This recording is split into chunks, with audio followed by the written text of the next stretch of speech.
Actually மங்காத்தாவே நான் வந்து பசங்களை வச்சு ஒரு லோக்கலான ஒரு ஹைஸ்ட் ஃபிலிம் தான் நான் பிளான் பண்ணேன்.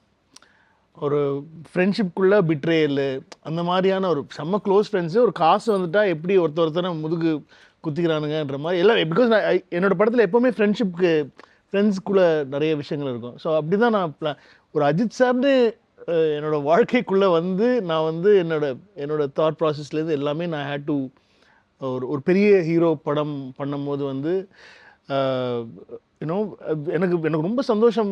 ஏன்னா வந்து எந்த ஹீரோ வச்சு படம் பண்ணாலும் மாறி மாறி படம் தான் பண்ணுறாரு. அதே மாதிரி ரஞ்சித் படம் தான் பண்ணோம். ஸோ எனக்கு வந்து அப்படி என்னால் பண்ண முடியாது. எனக்கு வந்து என்னோட ஐடியாலஜிஸும் இருக்கணும். பட் ஆனால் வந்து அதே சமயம் வந்து அவங்கள கொஞ்சம் செலிப்ரேட் பண்ணுற மாதிரி அவங்களுடைய ஃபேன்ஸுக்கு கொஞ்சம் ஒரு என்டர்டெய்னிங்காக பண்ணலாம் அப்படின்னு சொல்லிட்டு. ஐ மீன் என்னை பொறுத்த வரைக்கும் வந்து மாரி is a pure commercial film maker.